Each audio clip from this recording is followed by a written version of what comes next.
Ladies, I'm here on the show. And I'm here to talk about some NASCAR news. I decided I'll do a separate video, because there's a lot to talk about, so I decided to get it done today so I don't have to do more tomorrow.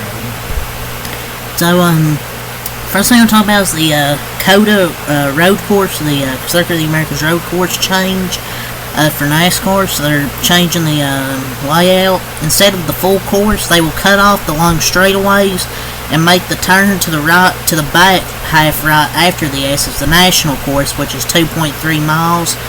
And it's going to be, in the Cup race, is going to be about 100 laps now, and the Xfinity lap count's going to be determined.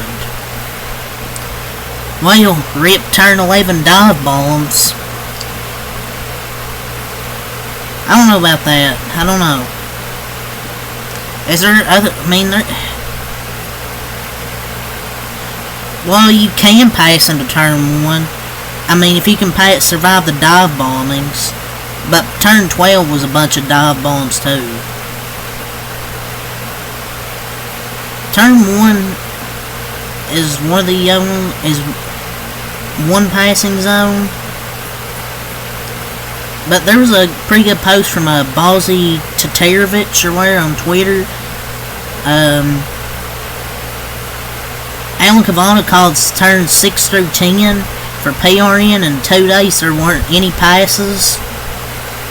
I don't know, I guess it's a good change, but I don't know how much passing there will actually be outside of turn 1. I don't know. That might be, I think this could be an L. I don't know why the change is needed. But the pace laps were an issue. It did take forever, though. That was a pretty big issue.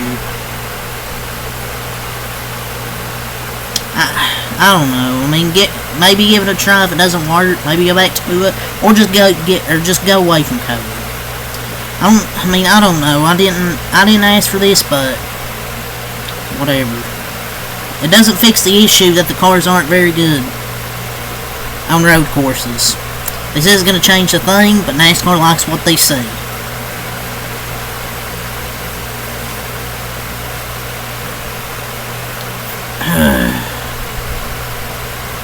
They changed the layout of Sonoma once and made it 10 times worse. This feels like another case of that. I just don't understand. Don't fix something that isn't broken. Just get a better car for these road courses. I don't know, I mean,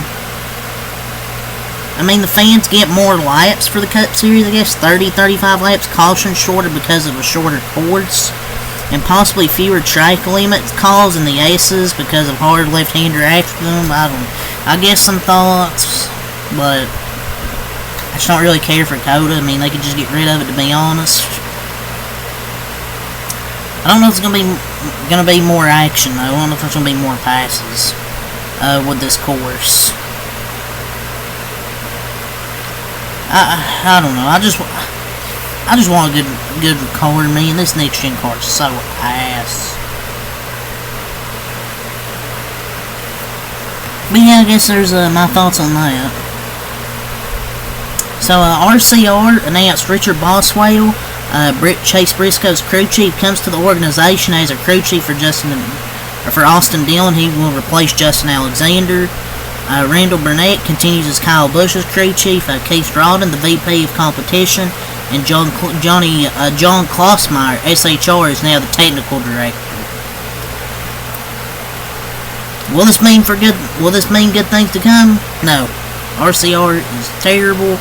Maybe they will get a bit better, but it's not the standard you should just hope to be a little bit better, especially having Kyle Busch.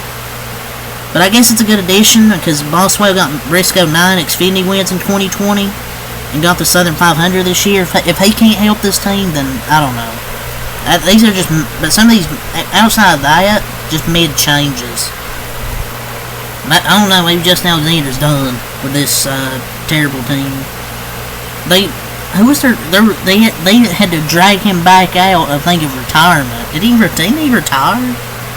Or was he just the competition director and they dragged him out of that to be his crew chief?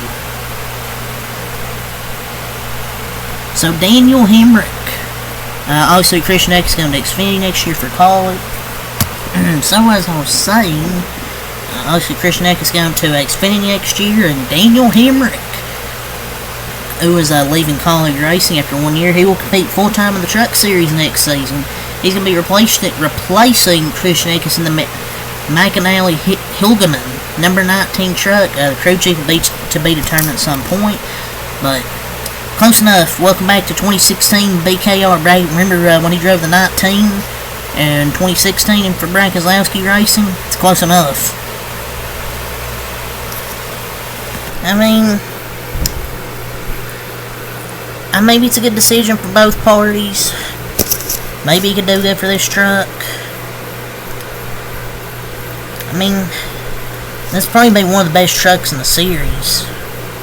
So, I just think he's a better, like, lower series driver than say a Cup driver. It didn't help that college wasn't really that good, but I don't know how I feel about this move. I guess it's alright. It's kind of just a mediocre move, I guess. But he'll probably do good because that truck's pretty good.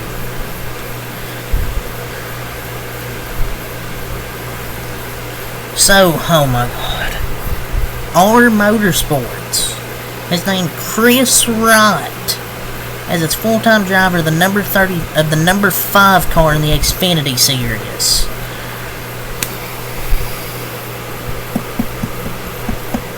Chris Wright. I'll remind you, Anthony Alfredo drove this car this year.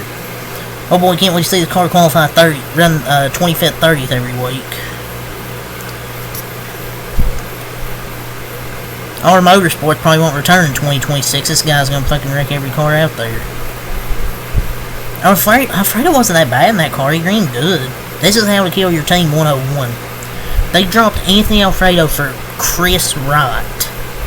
This team will never be taken serious. More opportunities for wrecked race cars.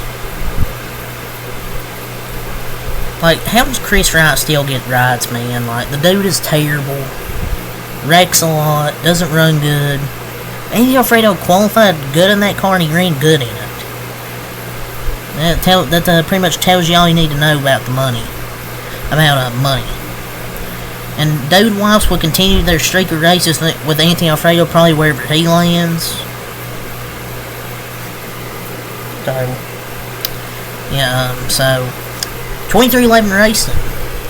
They've named Riley Herbst as the driver of his new car, the number 35, the 3 from the 23 and the 5 from 45 combined for 35. Monster is going to sponsor. Herbst brings crew chief David Restivo with him to 2311 as the crew chief to be determined on charter status and supposed to acquire one from SHR. I mean, I don't know. Like, I just don't know about Riley Herbst. In an SHR car, he got, what, 3 wins? And how many years has he been with this team? Like 4 or 5 years? I mean, yeah, he's got a few wins over the last few years, but that just doesn't scream Cup ride. I mean, yeah, two of his wins have come recent, but he got eliminated early in the playoffs, and Custer made the championship forward. I think this move's too soon. But in this day and age, money talks, sadly. So, you're telling me Riley Herbst can get a Cup ride before Corey Heim can even get an Xfinity ride? Tells you all you need to know about money. 6 Xfinity seasons, 3 wins. You're telling me that's worthy of a Cup ride. And then they had their video of him joining the team. I just think it's a bad move. There's other drivers I thought would be worthy, like Corey Heim, Zane Smith, that I think are better than Riley Herbst, but hey, they can do them. So apparently there was a rebrand for JTG. Somebody added Bob Pockers that said 47 Hayek Motorsports. Hakua Motorsports. So the rebrand appears will be named Hayek Motorsports, with owner Gordon Smith having assumed operational control from Tad and Jody Geschicki. Geschichter, whatever the hell that name is, this year. Hayek Maritime is the name of Smith's Maritime Company in Washington. I guess Brad Doherty will still be part owner. So, I guess they're rebranding to Hayek Motorsports, Hakua Motorsports. So, yeah. Is there anything else from Bob Parker's? I don't think so. So, on Sirius XM, Matt Weaver tweeted with Dave Moody. 2311 President Steve Loletta says the team will have all 3 cars race next season, but is it as a, excuse me, Matt Weaver, but be it as a chartered or open team. Depending on how the injunction appeal plays out, that's all he would offer since it is active litigation. They'll probably be all open cars, most likely. At least I would think. But yeah, that's all the NASCAR stuff I want to talk about. So, yeah, till next time, after that, peace.